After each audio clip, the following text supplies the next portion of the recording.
Of the land of enchantment. It's Friday. The land of EWTN all across the Lone Star State. It's GRN Alive. Bringing you faith, fun, and facts. Live from the studios of the Guadalupe Radio Network.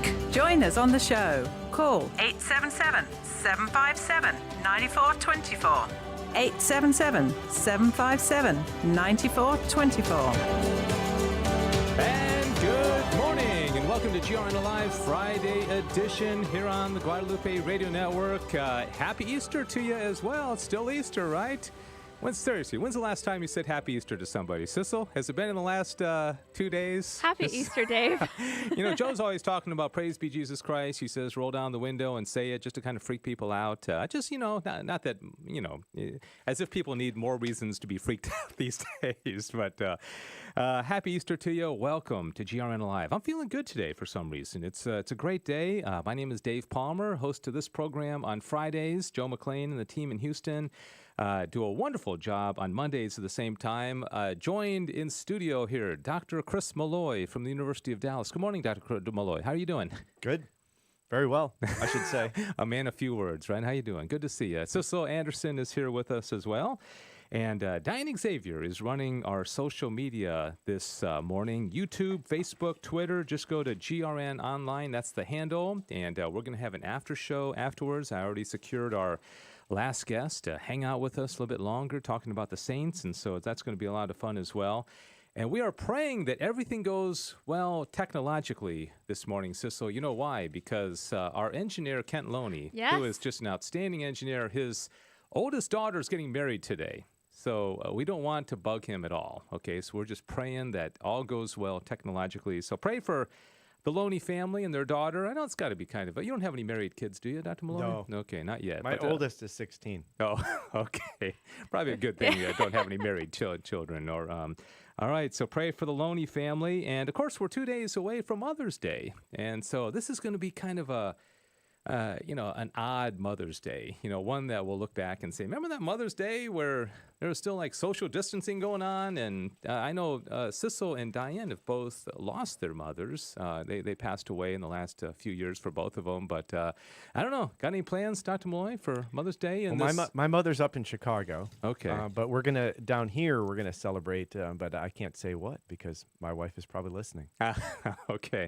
And you got your wife and you got your mom as well. And Chicago, boy, they are. We'll make a phone call. They are locking things down there. Yeah. I mean, they're serious. That mayor, have you heard about her? She's serious about the lockdown. So the funny thing about Chicago is you say you're from Chicago, but you're actually from the burbs. Unlike New York, right? You have to be in the city to be from New York City. Yeah, that's like saying we're in Dallas. We're not broadcasting from Dallas. We're in Irving, but most people haven't heard of Irving unless they're big fans of the University of Dallas. There you go. Which of course everybody is.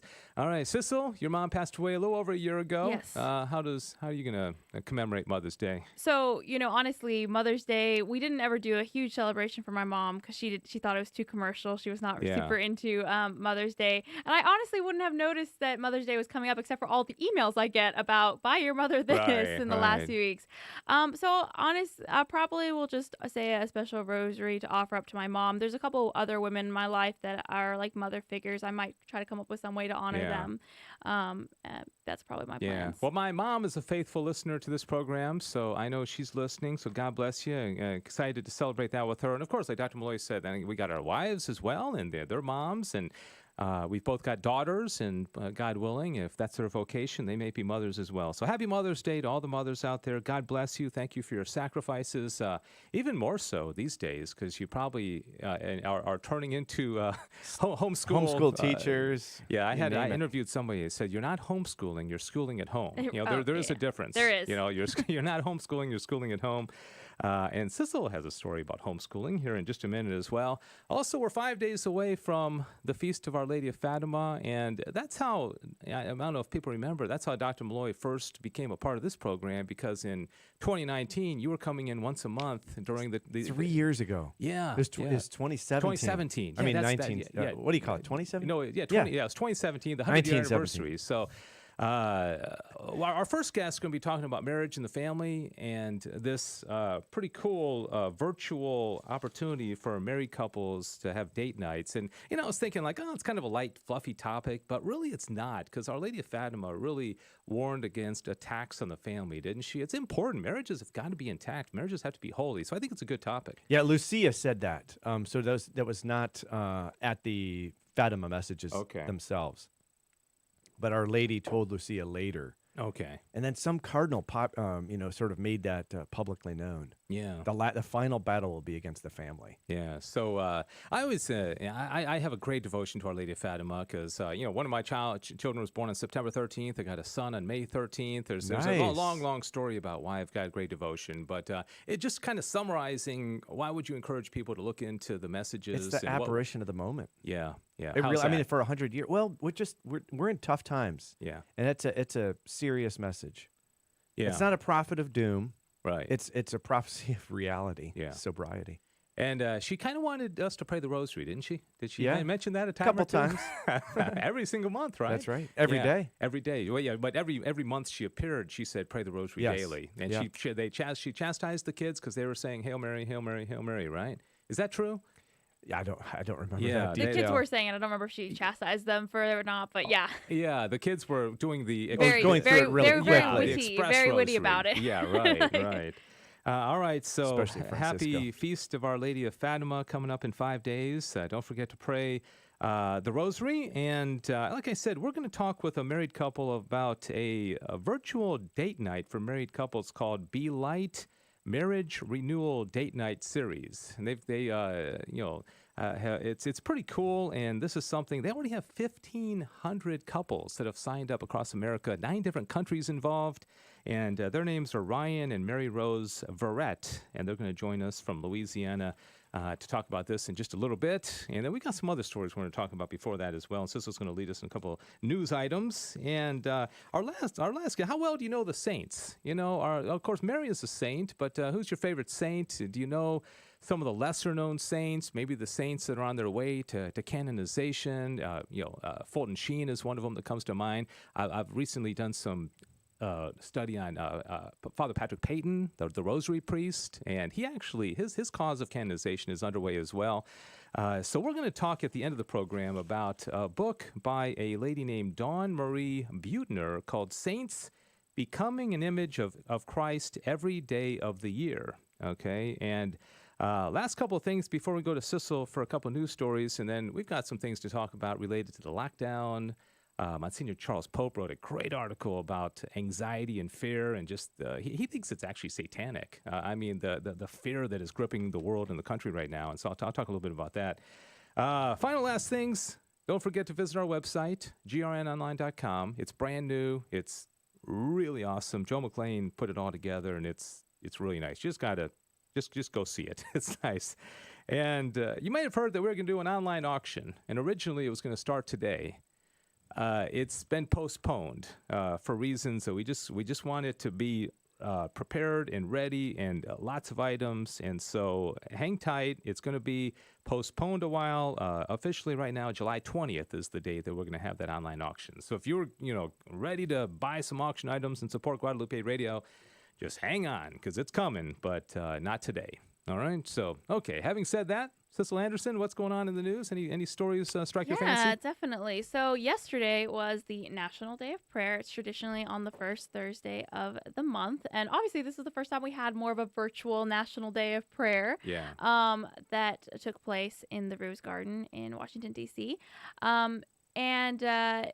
It had quite a few leaders. It started out in 1952, a little history on the National Day of Prayer by President Harry Truman was the one who came up with it. Beforehand, going back to the beginning of the United States, there was some form of regular prayer or fasting that took place. But this is time in the modern America that it was set down as a date that we put aside for prayer. And now it's observed by many different religions. So there were bishops there, religious sisters, there were rabbis.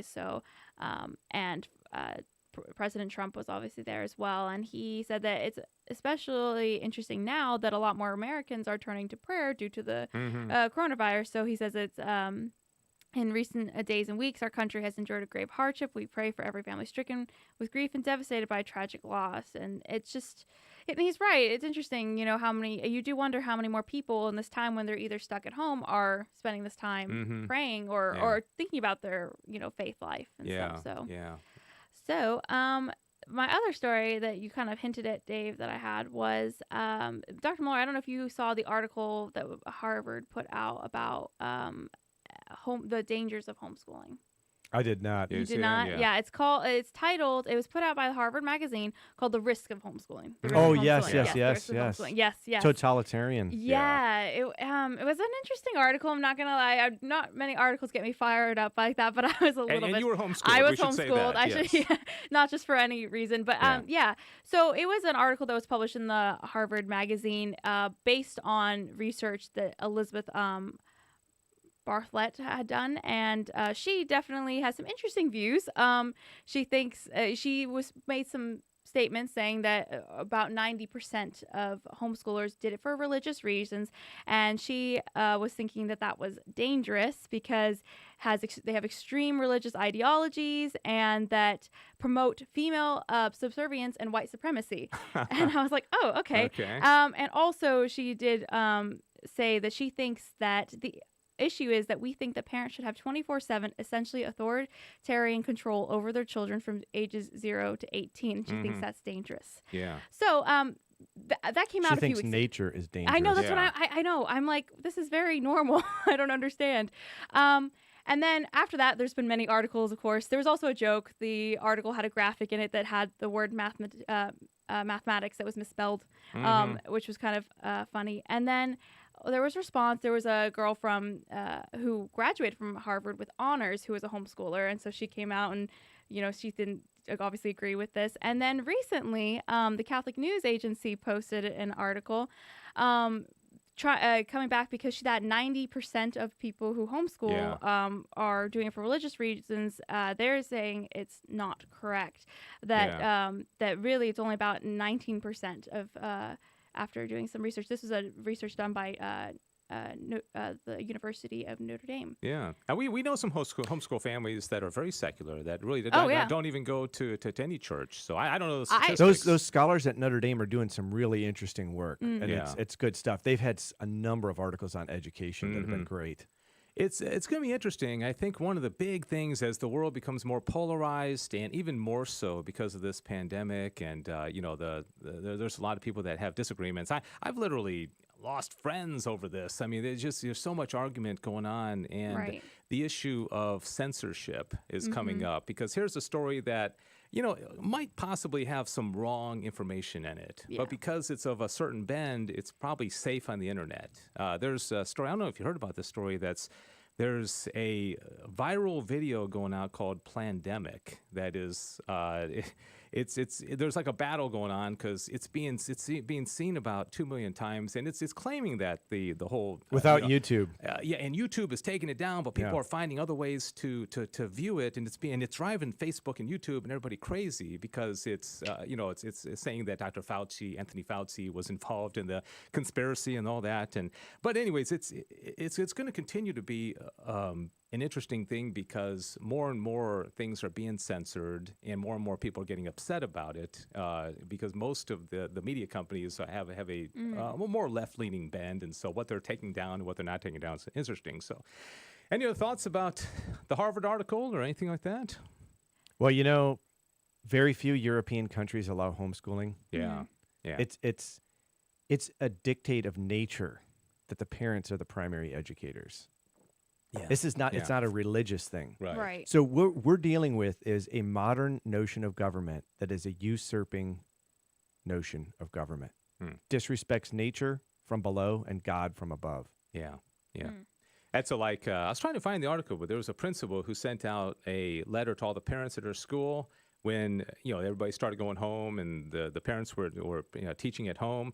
And the basis of the letter was something about, now listen, you can take your kids for walks, take them to the park, cuddle them, but you're not their teachers. We have got that handled.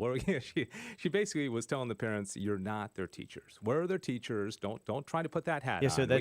We got this covered. So the church's teaching on this is that we parents ask the assistance of competent professionals to educate our children. So they're actually in our employment. Yeah. Or my daughters go at Regina Caeli Academy. They don't even call the teachers teachers. They call them tutors because they make that distinction. They say, no, the parents are the teachers. We're just the tutors. And so they honor exactly what you're talking about, Dr. Malloy. All right. Well, that's that. And I neglected to give the phone number out. We love when you, dear listeners, call in and comment. We love to hear what's on your mind. The phone number is 877-757-9424, 877-757-9424. Again, our first guest is going to be on in about 5 or 10 minutes. But Dr. Malloy and I found a couple of interesting articles, somewhat related to the lockdown and some of the things that are going on in this very interesting climate of COVID-19. And you found one about some high-level ecclesial figures have spoken out about the lockdown, Listeners will know about Archbishop Vigano. Who? Who's that? No, I'm kidding. The big V. And but two other cardinals joined him in a statement, and a number of scholars, journalists, doctors, and some theologians as well. Cardinals Ludwig Müller and Joseph Zen from China, and also Janice Pujats, right? The three cardinals here, and Archbishop Vigano. Mm-hmm. What are they saying here? Well, essentially, I want to get to the heart of it. The heart of it is a letter claiming the church has a sacred liberty. A sacred liberty. We talk about religious freedom, Dave. Yeah. I mean, in our country, we're talking about religious freedom. Yeah. And Cardinal Dolan's under fire for talking too much about it, right? But there's something even deeper than religious freedom. Religious freedom is a civil right that we're talking about here in this country. The church claims sacred freedom. What does that mean? That no human authority at all can tell her what to do. That means, may we have Mass. No human authority can tell us whether or not we can have Mass. Yeah. This is a startling claim, but we have it. By the way, someone's going to say, oh, this is some ancient... No. Dignitatis Humanae, Article 13. Vatican II. Yeah. It's a sacred right. So why is that? Because Christ established the church, and no secular authority can control the church. Mm-hmm. Huge. Now, all we talk about in this country is civil right. Yeah. And we need to get deeper. Yeah, that's a good point. So really, church officials shouldn't be taking their lead from civil authorities. They can take it into account. Well, they can take it into account, and the governor or the president or the mayor or the county judge says this. But ultimately, what you're saying is... the reason why we're not gathering together is because our bishops have asked us not to gather together. Yeah. And we respect that. But the bishops do not have to be under the... they're not under the authority. Yeah. When they... issue things in terms of the inner workings of the church, not under the authority of the secular government. Yeah. Now, how's that going to work out? What's secular government going to do if we go against it? Yeah. Put us in jail. Yeah. But I'm just saying that that sacred right exists. Yeah. Now, there hasn't been that much tension, has there, between state and church and state? I mean, have there been cases with the pandemic? Where let's say a governor says there's a lockdown, you can only have 10 people in the church or what have you, and the bishop says sorry. How about Illinois? Yeah. So did you read the Illinois thing? The governor basically just said, we're not going to until we get to phase 5. If there's no vaccine, churches are not going past 50. Yeah. He specifically said they said that could be a year and a half. I mean, we don't know when the vaccine's coming.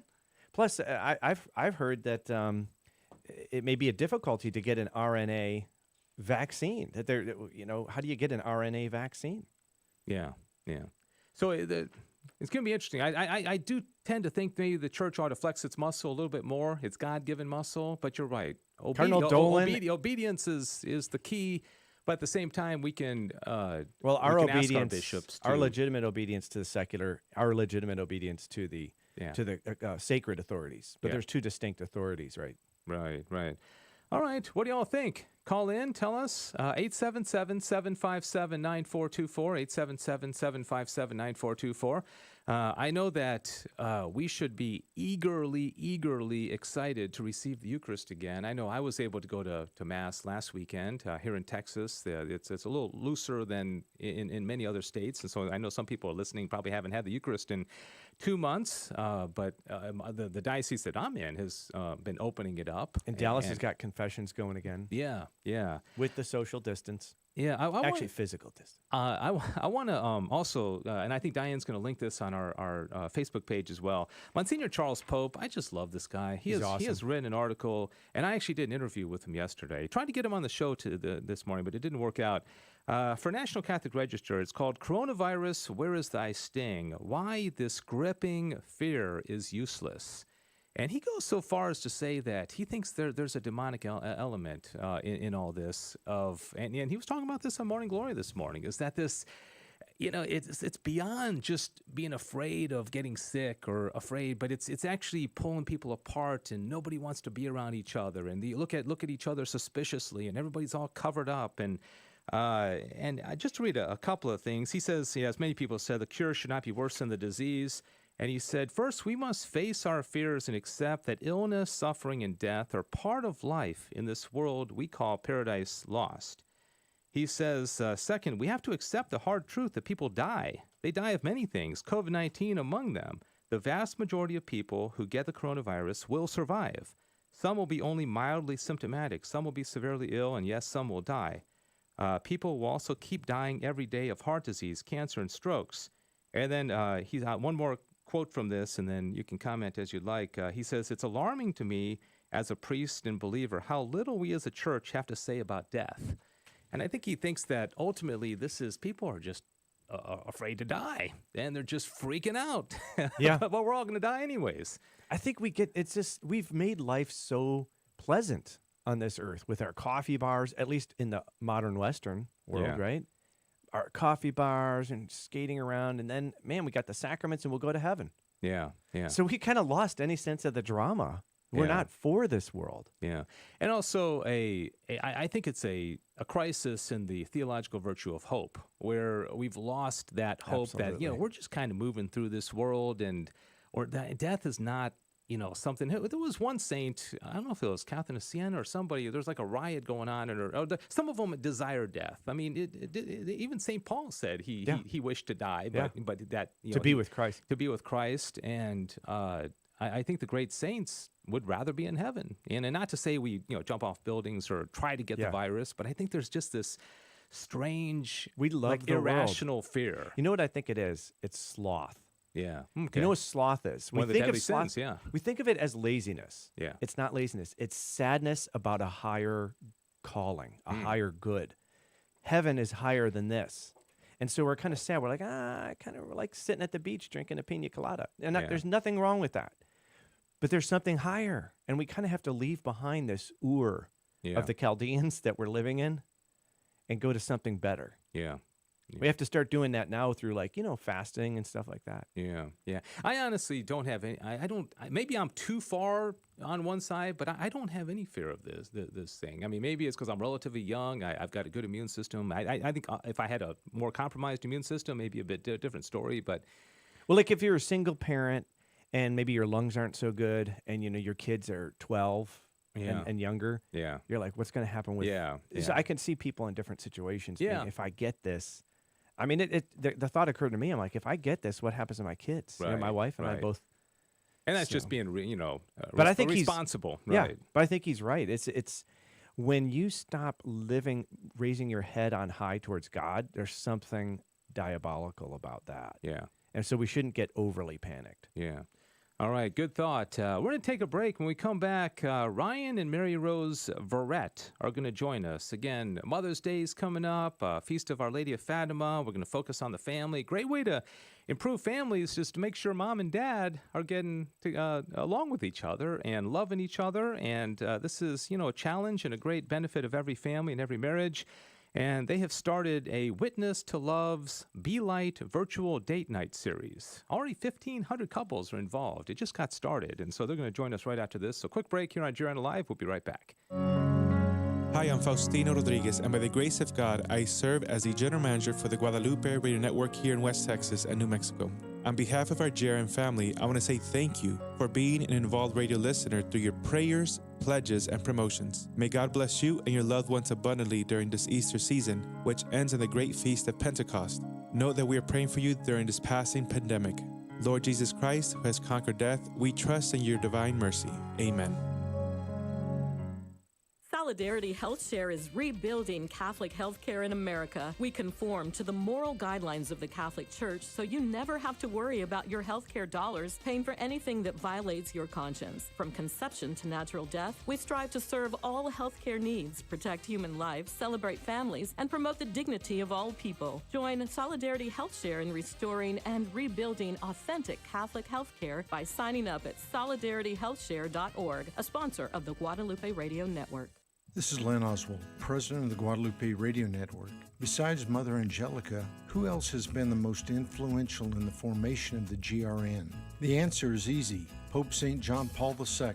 When he came to America in 1998, he said that sharing about the new evangelization would, quote, depend in a decisive way on the lay faithful being fully aware of their baptismal vocation and their responsibility for bringing the good news of Jesus Christ to their culture and society, unquote. His words caught our attention, causing us to ask ourselves, how could we further keep our four promises to the Blessed Mother? He inspired us to go deeper with our evangelization efforts. Within 2 years of hearing his words, we put our first Catholic radio station on the air. Today, we continue to be inspired by his words as we grow the network, which now reaches over 20 million souls every day. This has been your GRN Family Minute. We are your Catholic radio, radio for your soul. All right, we're back. This is GRN Live Friday edition, 26 minutes after the hour, and we are delighted that you are with us. And again, with all that's going on this weekend, celebrating mothers and Our Lady of Fatima's feast day coming up in a few days, we thought it'd be a good time to talk about family and marriage, and delighted that we're joined by Ryan and Mary Rose Verrett. They are creators of a virtual date night series called Witness to Love, and it's inspiring small group marriage renewal. And they've had tremendous success already in a very short time. And this is pretty cool. You can find them online at witnesstolove.org, and they join us here on GRN Live. Good morning, Ryan and Mary Rose. How are you? Good morning. Good morning. All right, and crystal clear connection there, all the way from Louisiana. All right, well, tell us, 1,500 couples already participating. You've got people in 9 different countries. And tell us kind of what the genesis or origin of how this all came about, especially in this COVID era where, people aren't getting together as much as they used to. Yeah, at least in person. Sure. Well, the idea really initially came from we wanted to do something virtual to support Witness to Love in newly married couples and their mentors. And Witness to Love's focus is on really building community, breaking down isolation, and integrating couples into the life of the church. And so we were thinking, let's let Witness to Love parishes do virtual date nights, and we'll provide a video for reflection and some discussion questions, and we'll, assist the parishes with, social media and how to do this. Well, then we thought, with the pandemic, there's so many couples who are isolated. We started hearing, just stories of divorce and difficulty, and the statistics coming out of China as the quarantine was lifted, and it was just really grim, sort of the divorce challenges. And we said, you know what, I think we should just open this up to any couple, anywhere, any parish, and let's let it open, let it be free. And we thought maybe 200-300 couples would do it, and almost instantly we had close to 1,600 couples signed up, and we were shocked. And it's been beautiful to watch, but it was so unexpected, just the reception to this. Yeah. You mentioned China, and I see this statistic on the information that I received, and I think most couples, and Dr. Malloy is here with me. We're both happily married men with multiple children. Him a little more kids than I, but. There's benefits to the lockdown, the benefits of everybody being together, but, sometimes, people can get on each other's nerves. And it says here the divorce rate in China skyrocketed by 25% a month after the quarantine ended. Now, of course, I don't trust a lot of statistics out of China and all that, but that if that's true, that's pretty remarkable. And so maybe you can talk about that. What is possibly because of course, in many cases, the lockdown hasn't ended yet for most of us entirely. But what do you think the cause of that is, Ryan? Yeah, I think this time is definitely a relationship sort of accelerator for a lot of people. I mean, I think for Catholics too who are listening, when anyone really, most people struggle in their marriage, it's not necessarily because they haven't finished reading theology of the body, even though that's obviously important and it's a huge part of what we do. But most people who who are struggling in their marriage, it's very human things.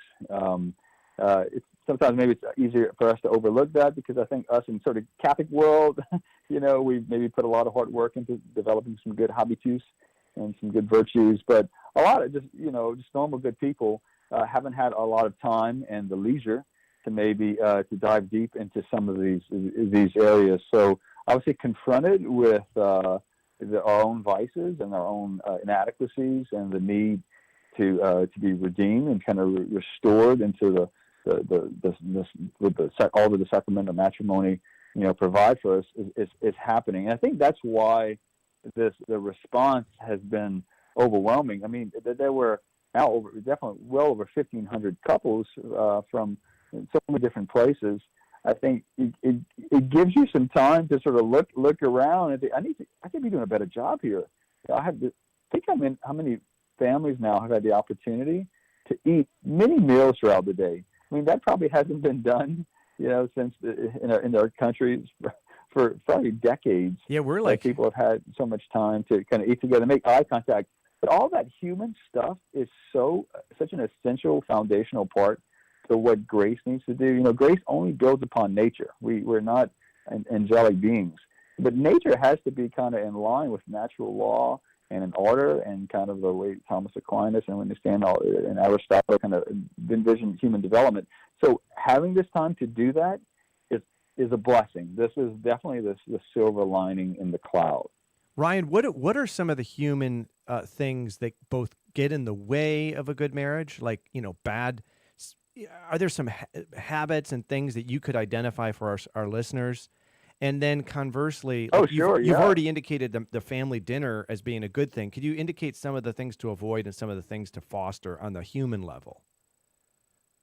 Yeah, look, I mean, being home right now for ourselves, I mean, Witness to Love comes out of our own kind of marriage and our own healing and the own insights we've kind of received and the support that we received in our marriage. But having, being home right now with 5 children, under 10 years old, and still a lot of, now with schooling from home and all the meals and snacks and a refrigerator door that never closes. I think it's going to fall off.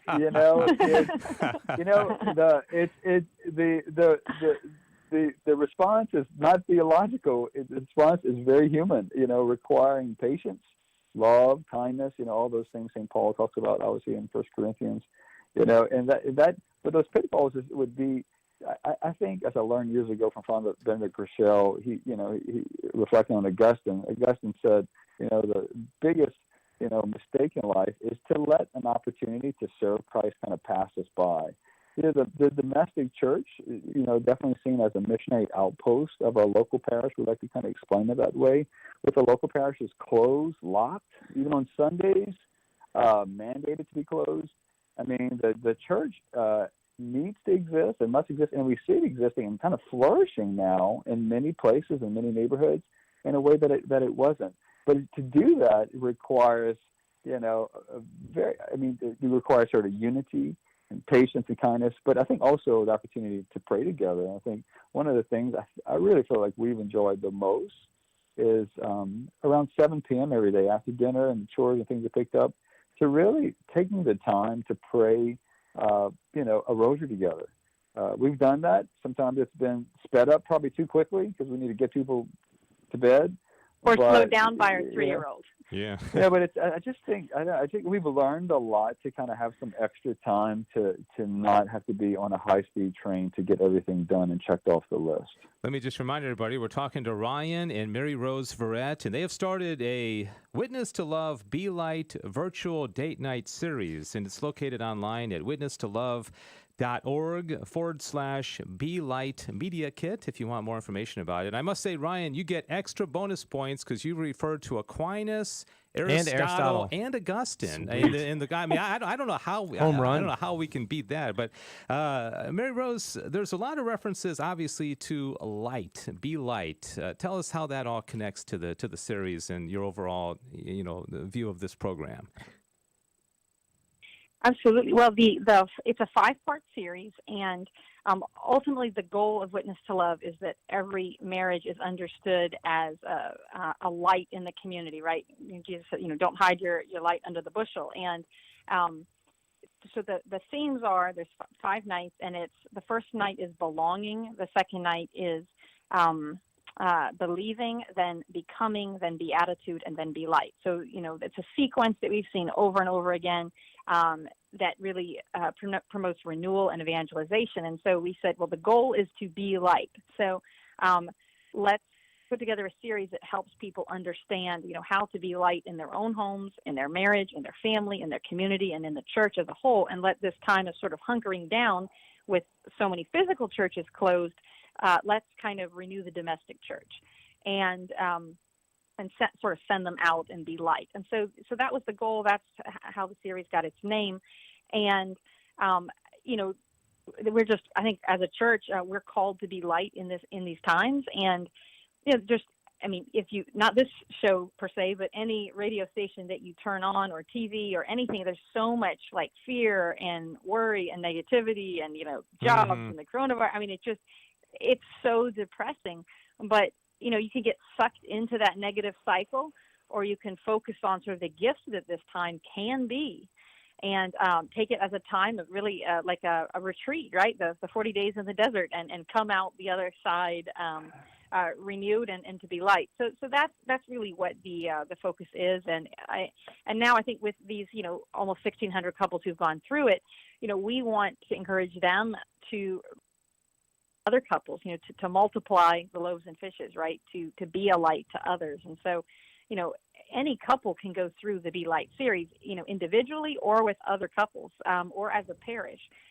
Obviously, it's going to be more impactful if you do it with other couples, even with one other couple, because then you have that perspective, right, of, wow, this other couple that we admire, they struggle with this too. Or, oh, look how they handled that situation. Or look at their sort of their kindness or their vulnerability or their healing or their growth. So, you can really have a new perspective on what's possible in your marriage when you grow with another couple. Can you tell us how an evening works? Like you say it's a date night. How does it work? Like, do people drink a glass of wine? They're listening to the video. Do they interact? The Vretts provide the wine, by the way. Sweet. Through the computer. Yeah. a virtual glass. Yeah. So the way it's set up is that obviously any couple can go through it. So you can go to witnesstolove.org /be light. You register. It's free. Registration reopens on May 10th. So right now you can put your name on the list to be notified. But we had so many couples go through it, and we just wanted to make it easier for parishes to be the host. So we changed the registration a little bit. But so it's going to relaunch on Sunday, and you register.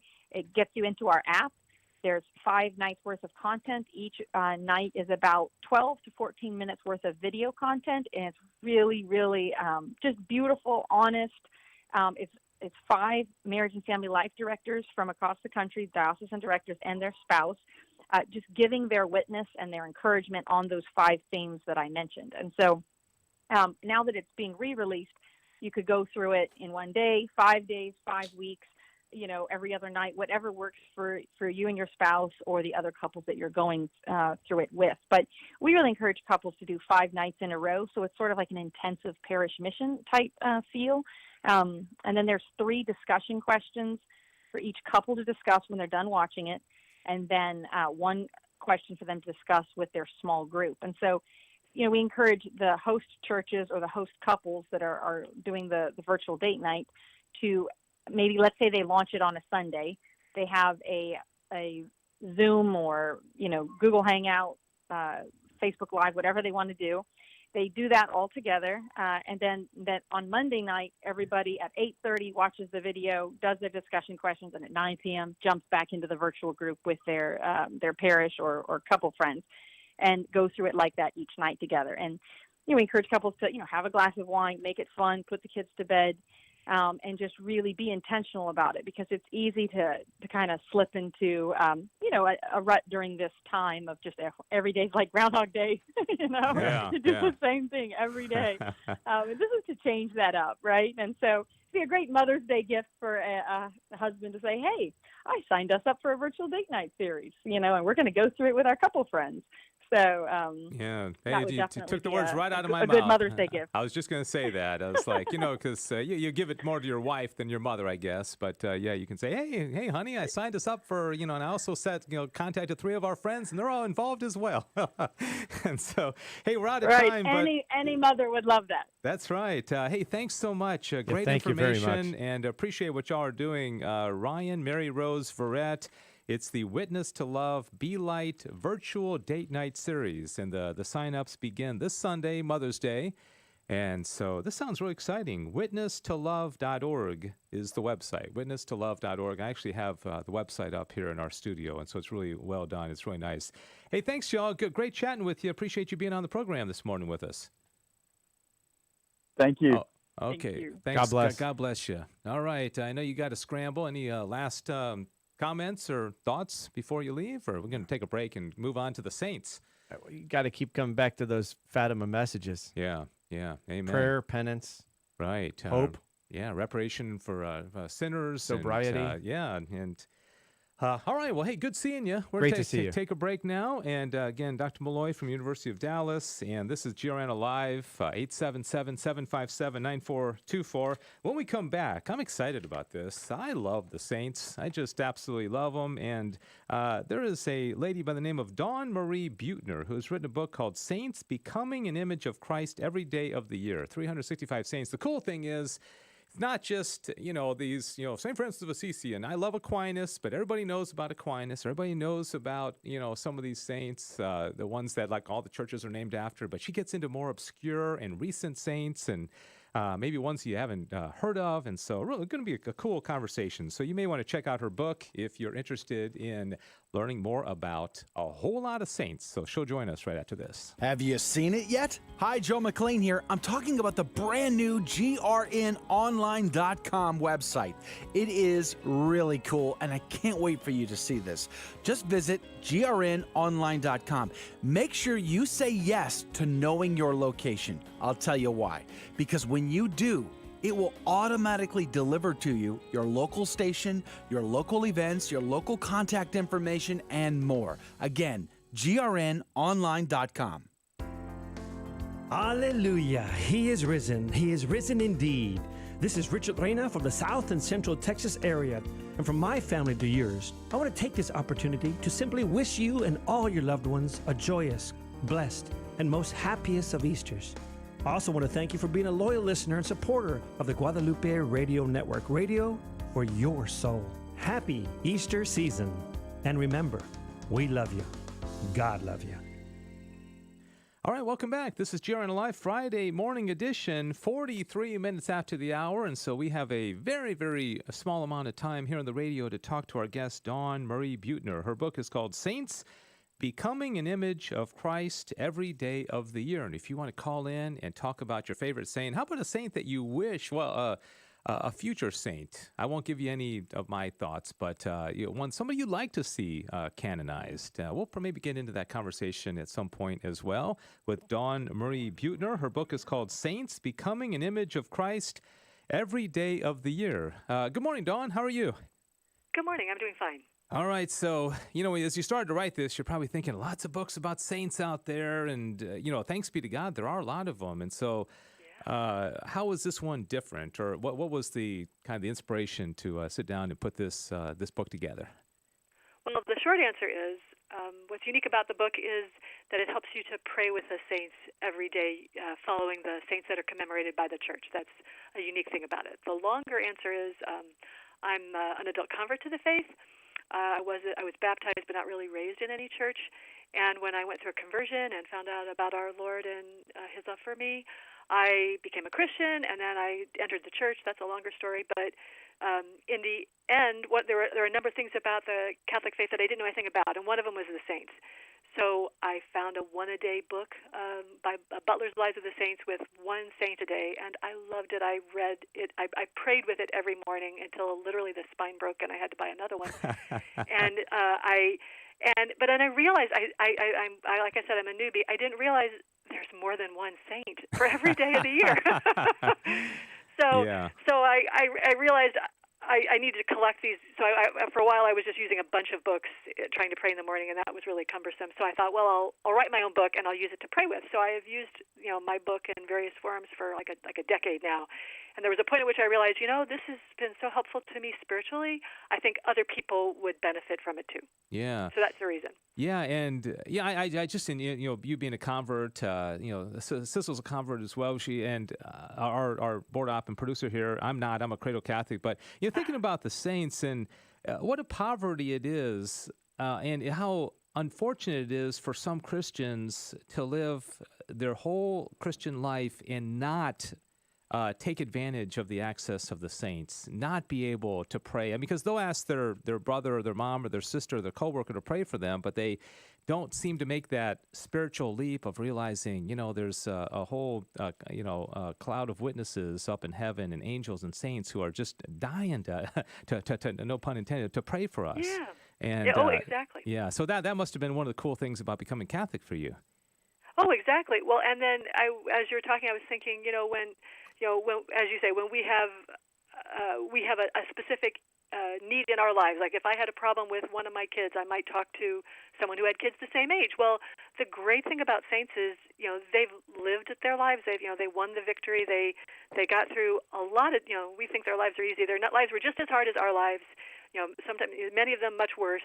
And, so they can reach out to us, and, maybe some of them have, had difficulties with their kids. You think of St. Monica, that's why she's so popular. That's why the saints are such a treasure to us.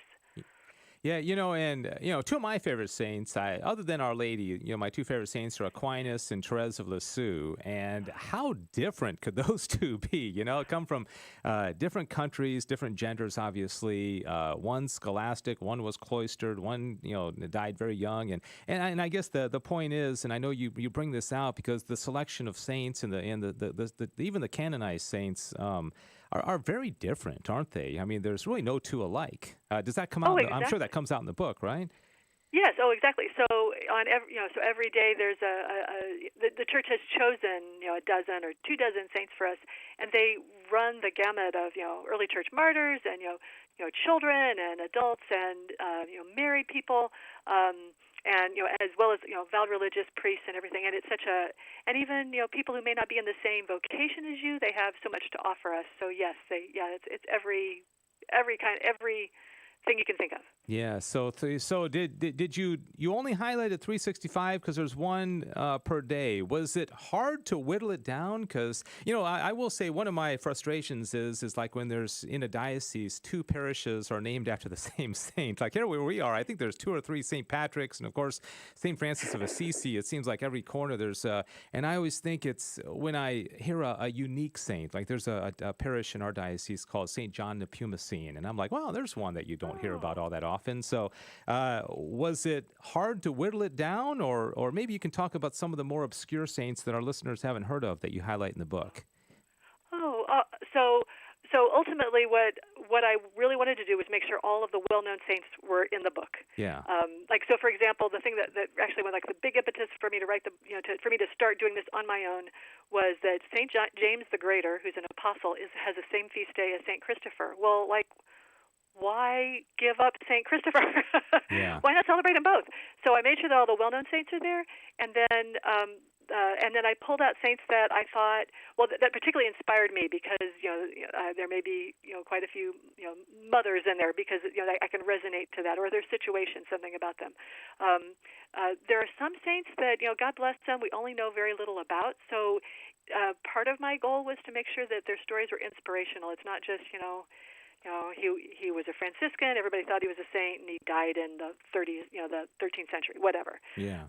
because that doesn't, that's lovely, and God bless him, and he's a saint in heaven, but it doesn't help me, understand him better so that, we can, have a conversation. But in terms of, so for example, but you said a lesser-known saint. So today, the saints that I have in my book are Saint Acacia, Saint Arsenius, and then two popes you may never have heard of, Saint Boniface the Fourth and Saint Benedict II. Those are both, good holy popes. They're not early church martyrs even, but they were good holy popes. Going back to front. So, and Arsenius was a saint you probably never heard of before, but he was a very wealthy man. He lived in the 5th century, and he decided my wealth is getting between me and God, and so he abandoned it all. He went to live in the desert, and there's a famous story. Some of these stories are just so beautiful, which is, he had a very wealthy relative. He'd been who died and left him a bunch of money in his will. So they came to Arsenius in the desert and said, here's all this money that you've been given. And he took the will, he tore it in two, and he said, I died before he did. I died to the world before he did. So what you think, and then at the end of his life, one of the things that really troubled him was, I had so much wealth, did I use it properly? That he felt like, he was afraid to be judged by our Lord. But in the end, he had peace about that. So, that's another example of how a saint you probably never heard of can really affect us. And then the final saint, I was thinking of that, you were talking earlier about COVID-19. When COVID-19 started, I thought immediately of the 14 Holy Helpers, and Saint Acacia is one of the 14 Holy Helpers. I don't know if your listeners know who those are. They were 14 saints who were particularly called upon during the bubonic plague in the 14th century for help from the epidemic. He's a timely saint. He's a great saint to call on today, for example. Yeah, my guest is Dawn Marie Buettner. Saints Becoming an Image of Christ Every Day of the Year is the name of the book, and we can give you details about how to get it, of course.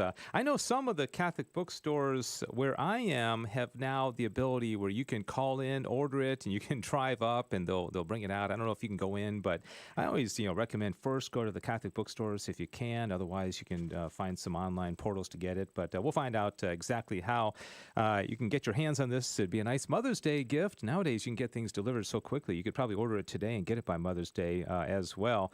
And, some of the saints get a lot of attention, like Mother Teresa and St. John Paul II when they were canonized, and a lot of attention on Fulton Sheen, his cause and all that. What about some of the more recent ones?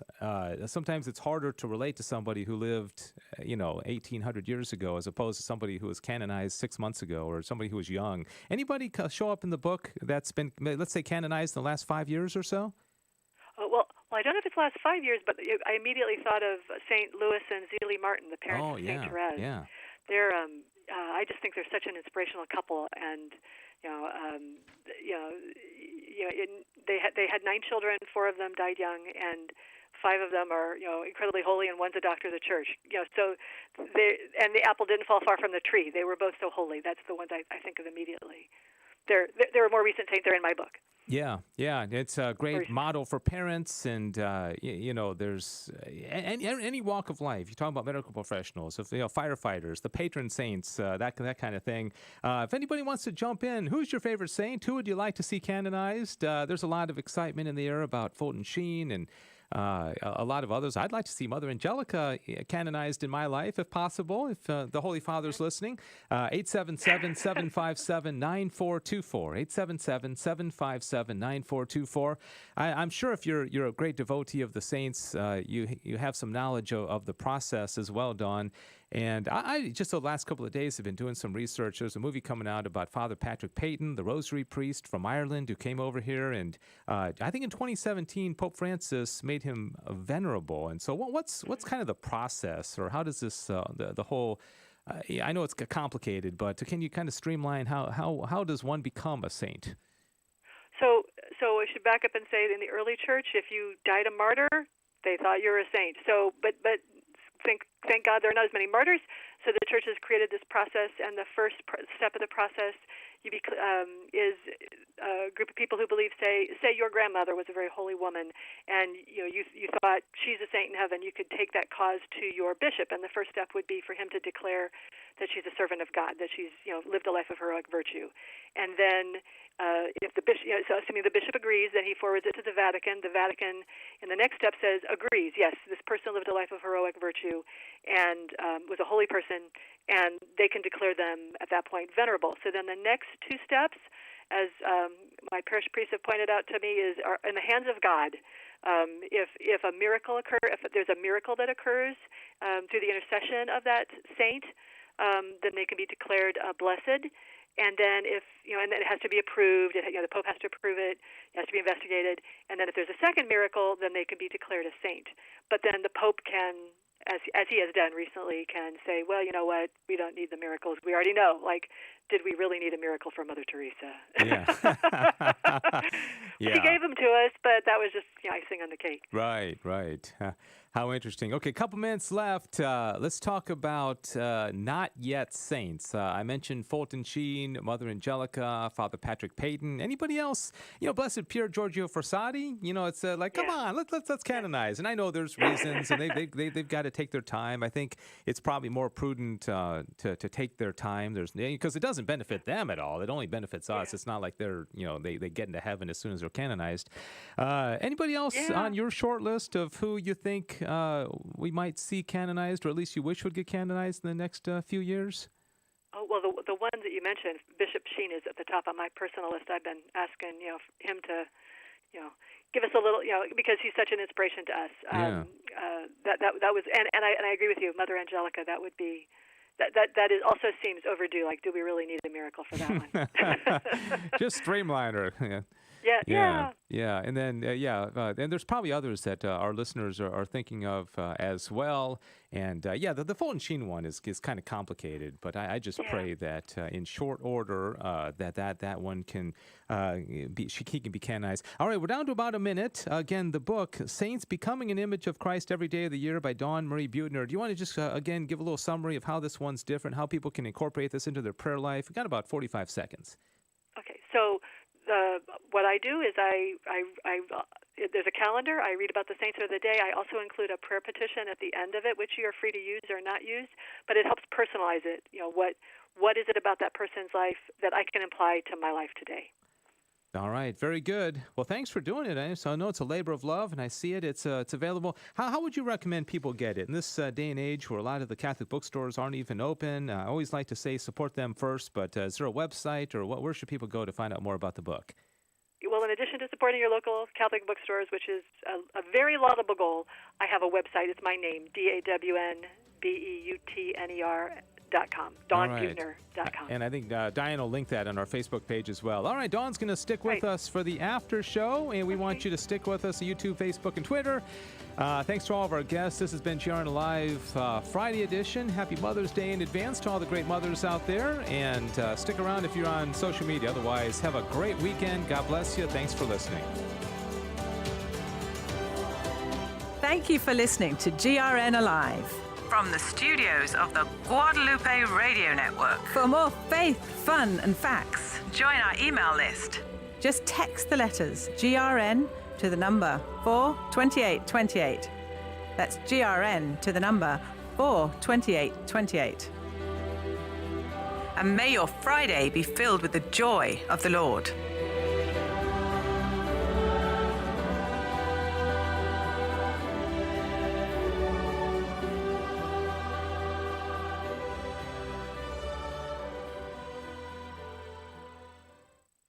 Blessed be God, blessed be his holy name, blessed be Jesus Christ, true God and true man, blessed be the name of Jesus, blessed be his most sacred heart, blessed be his most precious blood. Blessed be Jesus in the most holy sacrament of the altar. Blessed be the Holy Spirit, the Paraclete. Blessed be the great Mother of God, Mary most holy. Blessed be her holy and immaculate conception. Blessed be her glorious assumption. Blessed be the name of Mary, Virgin and Mother. Blessed be Saint Joseph, her most chaste spouse. Blessed be God in his angels and in his saints.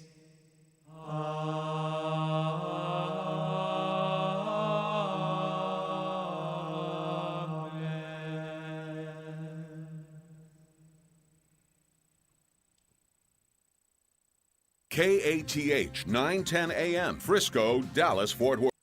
All right. This begins the after show here on the Guadalupe Radio Network. We were broadcasting on about 30 stations for the last hour, and then we like to hang out a little bit afterwards for what we call the after show. And are very, very blessed that our guest, Dawn Marie Buettner, is sticking with us. Dawn, are you still there?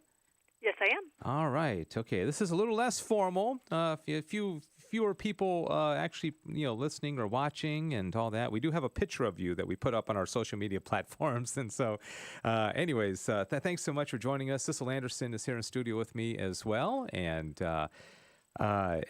Dawn, was there, we spoke about a lot, future saints, obscure saints, old saints. I always wonder from an interviewee standpoint, was there anything that you're kind of like, gosh, I wish he had asked me this, or what else would you have liked to have talked about on the regular radio program that you'd like to talk about now? Well, I think you hit the highlights. Thank you very much. The only thing I would add is, there's something that I've noticed when you read saints' books. Like some of the best ones are older, which means they're a little more harder to understand. Mm-hmm. And they include details about.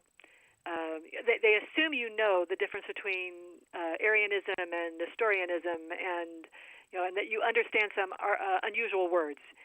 That you may not be on the tip of people's minds. So I included some appendices at the end so that you can look up. Periods of time when there are greater numbers of martyrs, and some descriptions of all the heresies, so you can figure out why they were being persecuted. Things like that. Explanations of terms and some descriptions of religious orders. Yeah. For example. Yeah, you mentioned St. Christopher during the interview, and he's a kind of an interesting one, because I thought that they maybe stopped talking about him, or they realized it wasn't an actual person. Or do you know any of the history of St. Christopher? Is that did he actually exist? Or I thought they started to downplay him because maybe it was legend. Or do you know that story, Dawn? Yeah, I do. It's interesting. And one of the things I put in the introduction of my book, I think the bulk of my book, you could just read it every day and not read the introduction. But the point of the introduction was to point out that the Church has chosen certain saints that they celebrate on days at Mass. And it used to be under the 1962 calendar. There were a lot of saints that were on the calendar, and I actually include a calendar for the people who follow the extraordinary form of the Mass and the older Missal. But there were a lot of saints who were in that category. And when they went through, the time of the Second Vatican Council, they said, well, let's evaluate these and see and make sure that they are legitimate. So what they found, I think, in some cases, for example, was there were two saints with the same name, from the same city who died. Well, how do we know? Do we have proof that there are two saints, or do they get conflated into two saints? So some of the reason that there's some concern about some different saints is because we don't have perfect records from particularly the time of the early Church. St. Christopher is a specific case in that there is limited information about him. But at the same time, there is a long-standing cult, a long-standing tradition of Christians praying for his intercession. It's the people have spoken in that way, that we believe that there's a St. Christopher. And we may not have very much information about him, but boy, he comes through when you ask for his help. Yeah.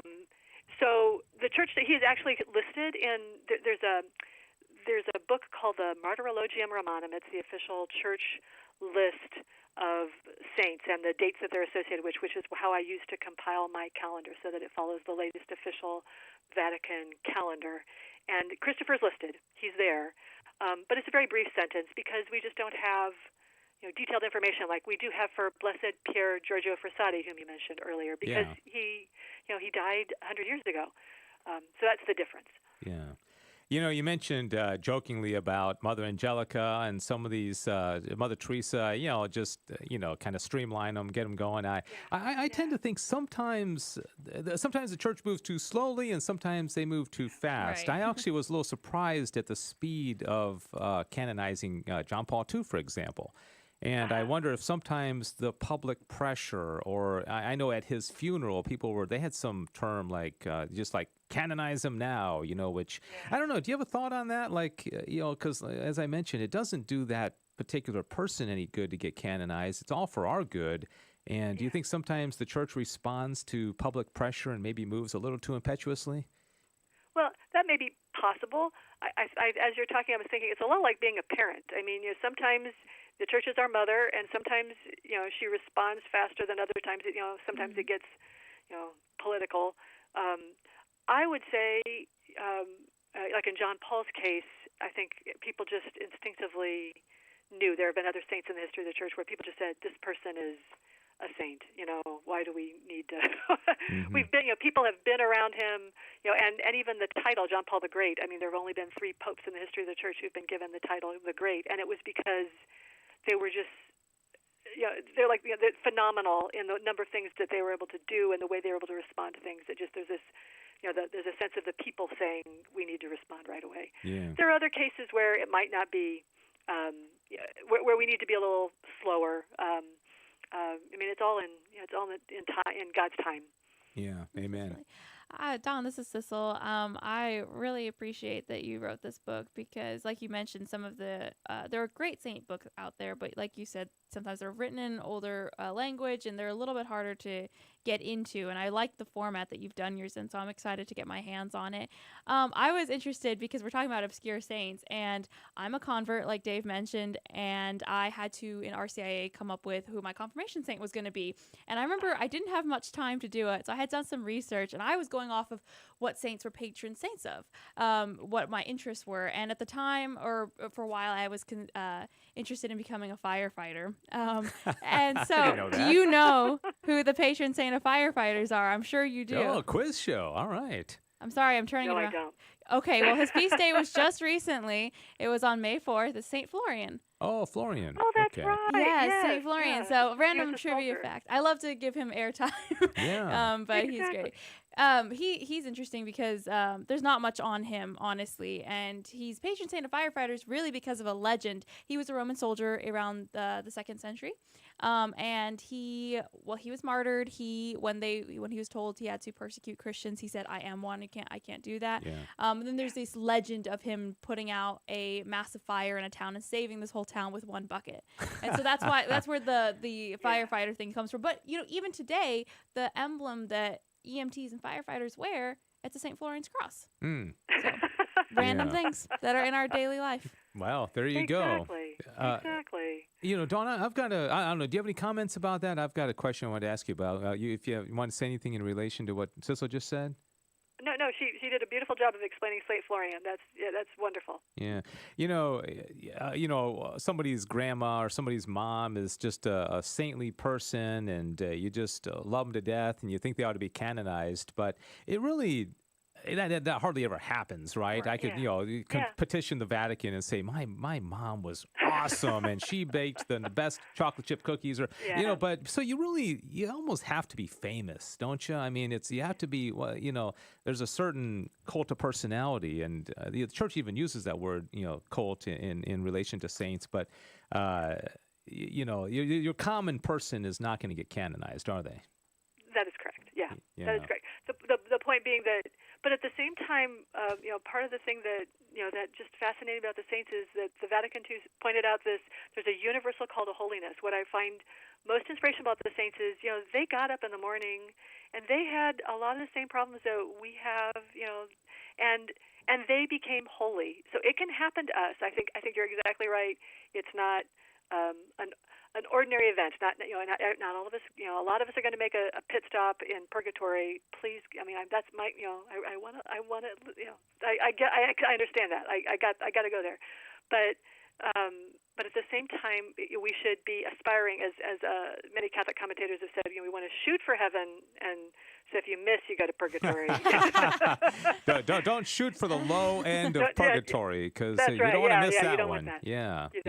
You mentioned how eager you are for Fulton Sheen to be canonized, but you just got to be honest. That's a weird situation, where they plan it and they cancel it. Do you have any insights into that, or thoughts, or any realistic hope that that's going to get reopened in the near future? Oh well. I mean, I have no control over this, but I have great hope, because he has such a body of literature and so much proof. It's like, for example, when Mother Teresa passed, or when they said when John Paul passed, they said, look how much he's written. It's going to take a while just to wade through all of that and do that. But he wrote so much. There's so much evidence for His Holiness. I don't think that's an impediment particularly. But when you look at the history of the saints, I'm thinking of Blessed Anne Catherine Emmerich, who was the woman who was a visionary, who had she wrote the book that was the inspiration for the Passion of Christ, the Mel Gibson movie. Her canonization got held off for a very long time because there were she lived in a time with a lot of anti-Catholic persecution. She was horribly persecuted by the local government, even though she's just she was a paralyzed woman, mostly bedridden.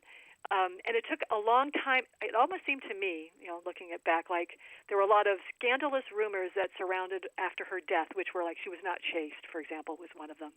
Well, some cooler heads prevailed over time, and the church saw that there's still devotion to her. The people haven't just let that fall away.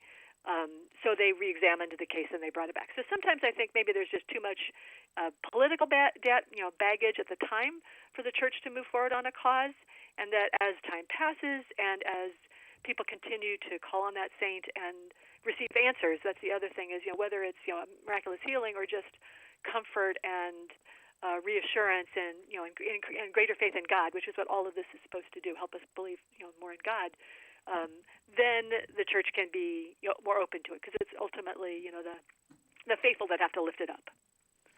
Do you know this the situation with Thomas à Kempis? Are you familiar with him? No. Okay. I have been trying to find out about Thomas à Kempis. I after the Bible, The Imitation of Christ is my absolute favorite book in the world. Yeah. I'll tell you so what I know. I've done nothing more about him. Yeah, and again, I haven't done a lot of research, but my understanding, and this is one of the ones that kind of frustrates me, is that like you say, he wrote the Imitation of Christ. How much that has influenced Christianity since he lived. The story I've heard is that after he died, they exhumed his body. And they brought up his coffin, and they found scratch marks on the top of the coffin. Inside, okay, which meant that he was buried alive, and as sometimes happened back then, because there weren't as clear of ways of telling. And so, again, from what I've heard, the authorities then assumed or presumed that he died in a state of despair. Because why else would he have been scratching the top of his coffin? So therefore, since despair is a sin, you can't canonize him. That's what I've heard, and I think, like, who wouldn't scratch the top of their coffin? Yeah. Okay, Everyone would. Hello. And again, that's why I think, like, you're talking about Mary Catherine Emmerich. I mean, come on, can we just give this guy a break? I mean, there may be more to it than that, but maybe that's something that you can do a little research on, because I'd love. They need to canonize this guy. I will certainly do that. Sure. The only other thing I'd add is, I purchased I love The Imitation of Christ so much. There was a period of time when I spent a lot of time in the car. I purchased a CD series of that audiobook of The Imitation of Christ, and the introduction just about made me have an accident, because it said he didn't really write all of this, and we don't really know who wrote it. It's attributed to Thomas à Kempis. So I thought, are you serious? Have you read this book? You just you're not thinking clearly here. So there may be some residual animosity toward this whole idea of ultimately the devil hates spiritual success. So, and it's such a successful book. I perhaps that's the reason. It's just trying to keep people from from looking into a book that would help them. Yeah. You know that book we actually studied when I was still Protestant in our Calvinist, very Reformed church? We studied that book in our Sunday school class. Oh, is that right? Yeah. By the Imitation of Christ. Yeah, we did. We did. Yeah. Really? I suddenly was like, wait a minute. A lot of people ask, do you have to be Catholic to be canonized? We all know that there are really saintly people who are not Catholic. And I think the answer is yes, you have to be Catholic to be canonized. Any comments on that, Dawn? Oh, I would say, well, so the church is our mother. The church is, we believe as Catholics that, the Catholic Church is the means by which God, the church that Christ instituted to help us get to heaven. There are people who get there another way. God bless them. They're, pretty strong, but that's the means. So the church can only hold up, Catholics, as, because it's part of holding up the saints is not just to recognize that they're in heaven, but to encourage us to follow them. So you want to hold up your people who are living the life the way you want, the way Christ, to follow in the church. That would be the way I would interpret. Yeah, that's well put. Saints becoming an image of Christ every day of the year. Dawn Marie Buettner, great conversation. Just have a few more minutes. Maybe one more question from each of us, and then we'll give you the last word, Dawn. Sissel, go ahead. Well, I was just going to say, do you ever, I think about this from time to time, about what prayer cards are going to look like in 100 years from now, if saints from our era currently. Have you ever thought about that? I don't know, because back... people's I think of like outfits, for instance, like people wore back a while back was a little bit more similar to what priests and religious wear, but nowadays you just picture, like, I don't know, people in pants and jeans, you know what I mean? Bell bottoms or something. You just ever wonder? That's a very random question. I was just that was at the top of my head. I was face thinking, masks. well, there probably will be. I mean, someone who was a hero of this time, who was a saint in this time. It's so true. Do you ever? I just always think about like what's going on in the world today and what that's going to look like as a prayer card later on.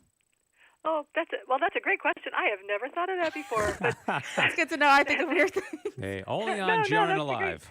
The point is that the saints are timeless. I mean, at any time and period, whether wherever you are, big or small, whatever, people wearing bell bottoms can get to heaven.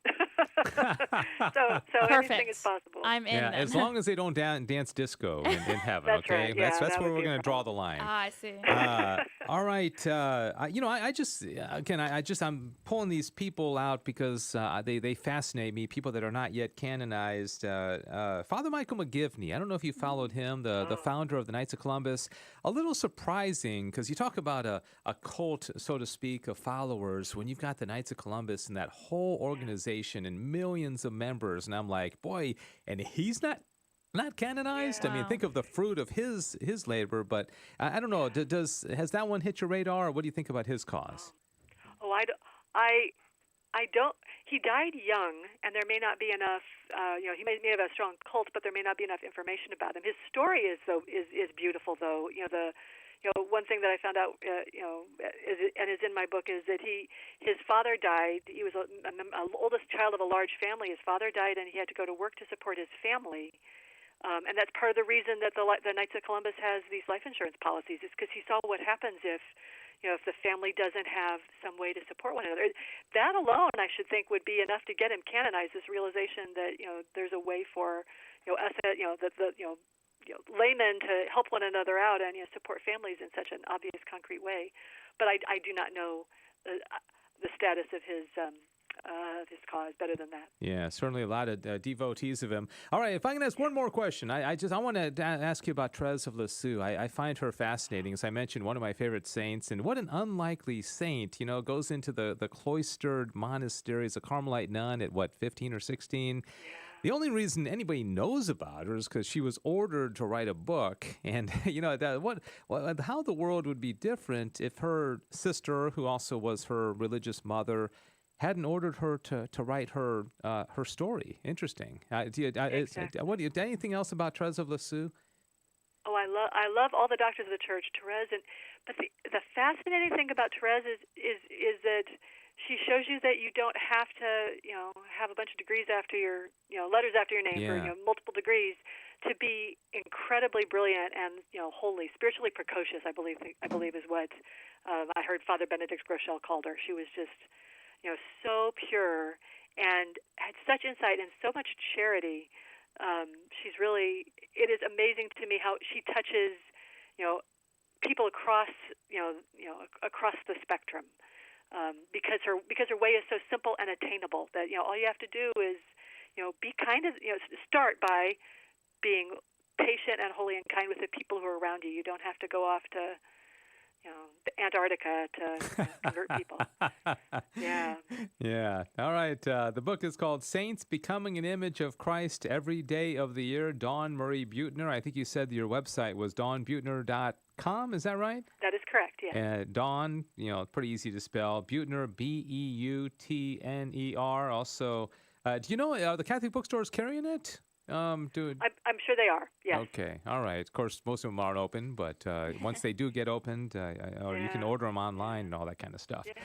All right, Dawn. Well, this is a great conversation. Thanks so much for being with us, and thank you. I hope you sell 1 million copies as a result of today's interview.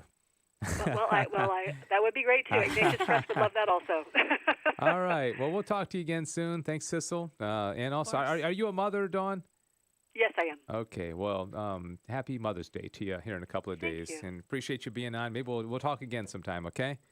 Thank you so much. All right. God bless. Bye bye. God bless you. Thank you. Bye bye. All right. This is it for GRN Live. Thanks for staying with us here on social media platforms. God bless you.